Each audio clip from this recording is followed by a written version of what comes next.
ಇದ್ದು ನಾವು 4 ವರ್ಷ 5 ತಿಂಗಳ ಕೆಲಸ ಮಾಡಿದಾಗ ಇದ್ದು. ಆದ್ರೆ ನಮ್ಗೆ ಸ್ವಾತಂತ್ರ್ಯ ಏನಿದೆ. ನಾವ್ ಯಾರಾದ್ರೆ ಅಂತ ಕಾಕಾಗಳು ಏನ್ರ ಬಂದ್ರೆ ರವಿಡ್ಕರ್ ಅವ್ರ ಒಂದ್ ಏನ್ರ ಕಂಬ ಕೇಳ್ರಿ, ಕಿತ್ ಹಾಕ್ರಿ, ಮನಿ ಕಟ್ಟೋನು ಒಂದ್ ಕೈ ತೆಗಿರಿ, ಅಥವಾ ನನ್ಗೊಂದು ಟಿಸಿ ಸುಟ್ಟೆ ದೌಡ್ ಕುಡಿಸ್ಬಿಡ್ರಿ ಅಂದ್ರೆ ನಮ್ಗೆ ಸ್ವಾತಂತ್ರ್ಯ ಇರಕ್ಕೆ. ನೀವು ಬರ್ರಿ ಅಲ್ಲಿ ಹೋಗೋಣ ಬಾಯಿಗೋಡಿಗೆ ಸೇರಿ ನಮ್ಮನ್ನು ಕರ್ಕೊಂಡು ಹೋಗೋರು. ಬ್ಯಾಡ ಹೋಗ್ರಪ್ಪ, ಅಸಹ್ಯ ಯಾಕೆ ಮಾಡ್ತೀರಿ ನಮ್ಮನ್ನ, ನೀವು ಹೋಗ್ರಿ ಅದು ಮಾಡಿ ಅಂದ್ರೆ ಬರಾಕ ಬರ್ತೇವೆ ಅಂತ ಹೇಳಿ ನಮ್ಮನ್ನು ಕರ್ಕೊಂಡು ಹೋಗೋರ.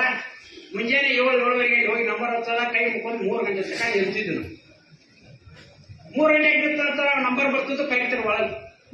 ಕಾರಣ ಏನ್ ಸಮಸ್ಯೆ ಅಂತ ಕೇಳ್ತಾರೆ. ಕೇಳಿದ ನಂತರ ಇಲ್ಲ ನನ್ನ ಟಿಸಿ ಸುಟ್ಟೈತಿ ಅಥವಾ ಲೋಡ್ ಆಗೈತಿ ಇನ್ನೊಂದು ಮಾಡ್ಬೇಕಾಗೈತಿ. ನೇರವಾಗಿ ಅವ್ರು ನಾವು ಡೈರೆಕ್ಟರ್ ಮತ್ತ ಸ್ಥಾನಿಕ ಇಂಜಿನಿಯರ್ ಅಂತ ಅವ್ರಿಗೆ ಏನ್ ಫೋನ್ ಹಚ್ತಿರ್ಕಲ್ಲ, ಅವ್ರು ನೇರವಾಗಿ ಫೋನ್ ಹಚ್ಚೋದು ಅವ್ರು ಲೈಮನ್ ಅವ್ರಿಗೆ. ಆ ಲೈಮನ್ ಅಂತ ಅಲ್ಲ ಕರಿಯ, ಡೈರೆಕ್ಟರ್ ಹೇಳ್ತು ಕರಿಯಲ್ಲ, ನಮ್ಮ ಇಂಜಿನಿಯರ್ ಹೇಳ್ತು ಕರಿಯಲ್ಲ. ಹಿಂಗಾಗಿ ಲೈಮನ್ಗಳಿಗೆ ಏನಾಗ್ತವ ಅಂದ್ರೆ ರಮೇಶ್ ಅವ್ರ ನಾನು ನಿಮ್ಮ ಡೈರೆಕ್ಟರ್ ಮಾತಾಡ್ತಾನೆ, ಇವ್ರು ಡೈರೆಕ್ಟರ್ ನಮಸ್ಕಾರ ಯಾಕೆ ಮಾಡ್ಬೇಕು ಹೇಳಿ ಇವ್ರು ನಮಸ್ಕಾರ ಮಾಡೋದೇ ಬಿಟ್ಟು ನಾವು ಯಾವ ಲೈಮನ್ ನಮ್ಗೆ ನಮಸ್ಕಾರ ಮಾಡುವಾಗ. ಯಾಕಂದ್ರೆ ನ್ಯಾಯದ ಹೈಕಮಾಂಡ್ ಅವ್ರು ವಸೀಲೆ. ಹಿಂಗಾಗಿ ಅವ್ನವ್ನ ಏನಪ್ಪ ಅವನವನ್ನ ಯಾಕಡೆ ಡೈರೆಕ್ಟರ್ ಆಗಿ ಬಂದಪ್ಪ ಅವನವ್ನ ಆ ಪರಿಸ್ಥಿತಿ ಬಂದಿತ್ತು.